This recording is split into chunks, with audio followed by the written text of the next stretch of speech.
course of 10 days, completely turn over your goalie room. I think that's the first time in NHL history it's happened. Just from your assessment, how's the vibe around the room? How's it been adding these new guys in? Yeah, vibe's great. We haven't really added Blackwood in yet. Like, he just got here to meet the guys this morning. But it's worked out great with Wedge, and we're getting some results with him in the net. He's playing well. He's giving us quality starts every time he hits the net. So I think, so far so good. Chris mentioned multiple times what they bring to the locker room and their personalities. How important is that?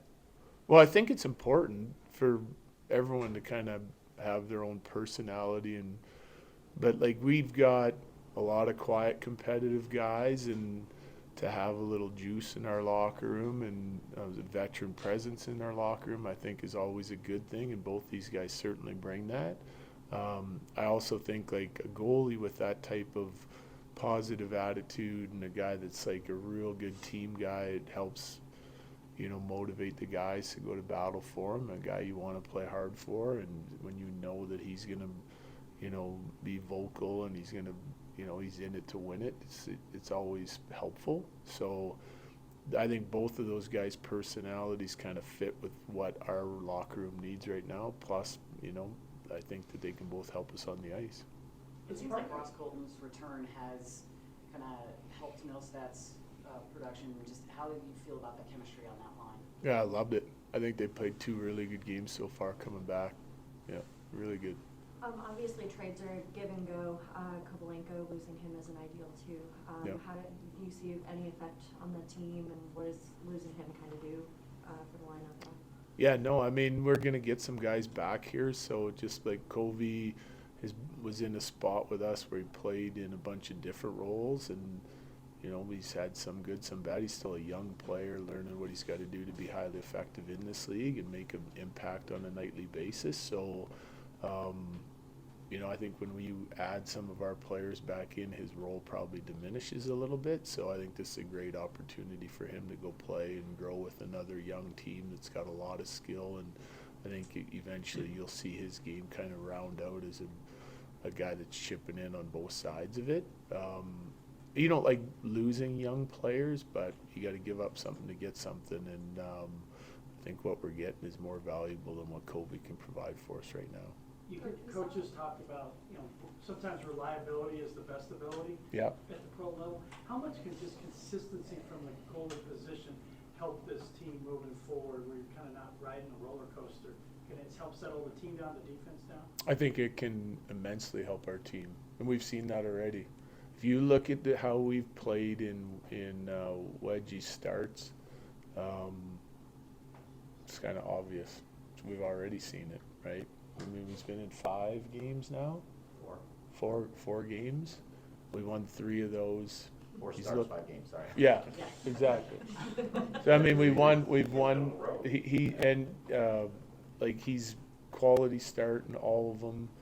Goals saved above expected is there. Like, we're just asking our goalies to save the ones they're supposed to make and mix some other ones in. But I like the way he's managed the game for us. It's more than just making saves or key saves at key times. It's managing the game. If you watch New Jersey, Pitt, every time they spent a little bit of time in our zone and the puck came to the net, if they hit his glove, he smothered it. If it hit him in the chest, he covered it. If it was leaking to the net, he covered it up, slowed things down. Like, they were never able to sort of gain momentum and sustain momentum in the offensive zone, because he'd just slow the game down and we'd make our change, and everyone could take a breath and away we go again. And it's that type of game management from veteran guys like Blackwood and Wedgwood that we need, and it allows us, like I said, take a breath and then go after him at the other end again. And it just felt like in both those games we were, even though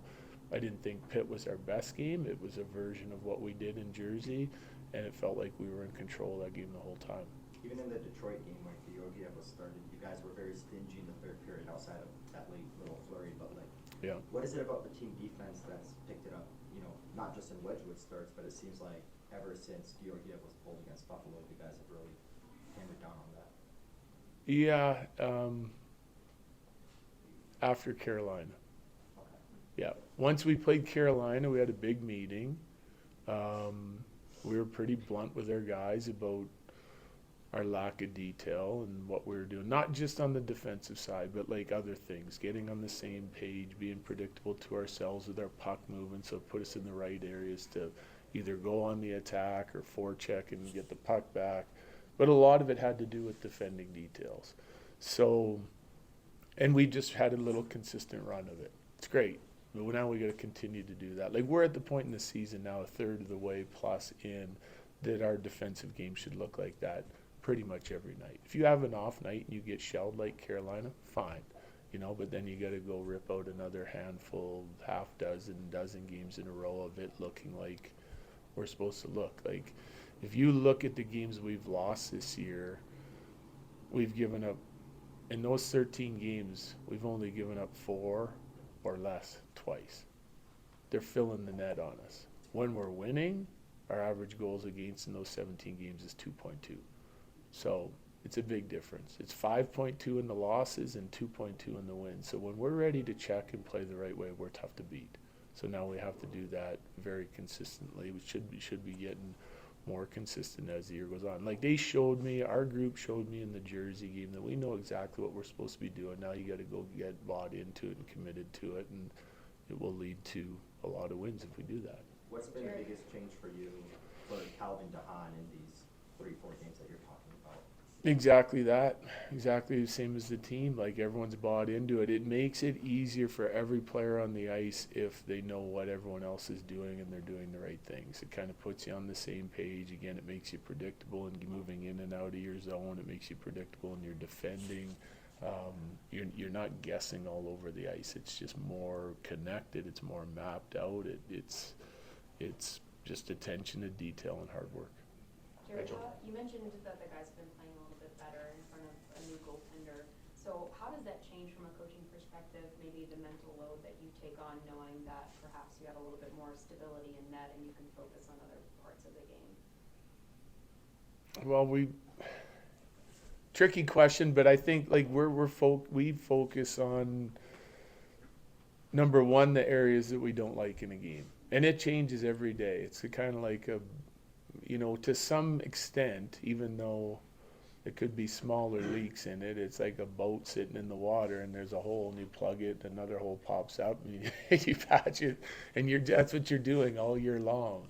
But big picture, I think you're just trying to make sure your boat's as sturdy as it can possibly be, and as you kind of fix those things that are giving you issues, you still got to continue to improve other areas of your game and build on strengths of your game. And we've done that as well. Like, I just talked about the defending side of it being extremely important. That's our number one issue. That's the one we're trying to fix. Well, that'll be every game the whole year long.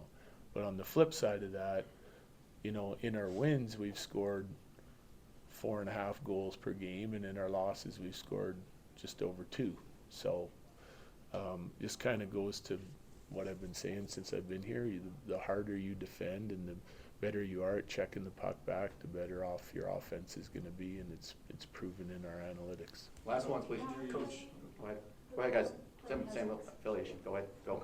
The power play has experienced some highs and lows at points, and you mentioned that 5v5 play is the blueprint. Yeah. The top line obviously connected 5v5 in Pittsburgh. What's not translating to the power play? Yeah, that's a good question. It's funny because like in some of those games you're not drawing a lot of power plays. We had 1 the one night, 2 the next. We get rewarded the one night. I think it was on 2 opportunities. I think it's starting to come around. I think when you're only getting 1 to 2 power plays a night, it makes it difficult because you can create some really good looks and then not score, and then you're 0 for again, right? Part of our offensive plan is that we're skating with the puck and we're attacking the interior of the ice, both off the rush and in ozone play, which can help draw penalties. When your offense is really going, you're going to draw some. I think our team will draw more penalties. It's been a little bit slow moving for me. I know, like, it's always goes back to the same things for me. It's the quickness and intensity and pace that our power play's playing with, and then you have to get in attack mode. And sometimes that, like when our offense struggles 5-versus-5, we gain more of a shot mentality. We get shooting the puck more. We start retrieving it more, and in turn, we start attacking out of chaos a little bit. The power play sometimes gets reluctant to do that, but I do see improvements. I think it was breakout was too slow for a few games. We fixed that. We got in the zone nicely over the last couple, and then the puck moving in the inside of the ice in the offensive zone was a little slow for me at times. But sometimes it takes the power play just a little bit longer to kind of snap out of it than 5-on-5, in my opinion. I think they'll get there. It's a matter of time. We just got to stay with it.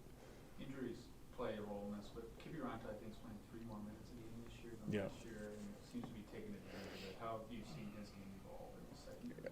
He's been phenomenal. He's been one of our most consistent players. And so I think I shared this with you guys last year, like his role in Dallas, fourth line checker, what it was, what, his role was, how safe they played. Early last year, first third of the season, we started having meetings with him. Ray kind of took the bull by the horns there and started meeting with Kivy on him taking his game to another level. We saw it really when it comes to skating with the puck, making plays with the puck, thinking more offense once he's done his checking job, because he's one of our most reliable checking guys. Very similar to what we did with OC when he first got with us over his first couple years. And last third of the season, I thought Kivy was outstanding last year, and then his game took another level took another step in the playoffs. We talked with him early this year about making sure he came back and picked up where he left off, not to go back to just the real safe Kivy. Trust his instincts on both sides of the puck and try to become more effective offensive player, and he's done that. And that 3 minutes for me, we've had some injuries, that could affect it a little bit, but to me that's completely earned.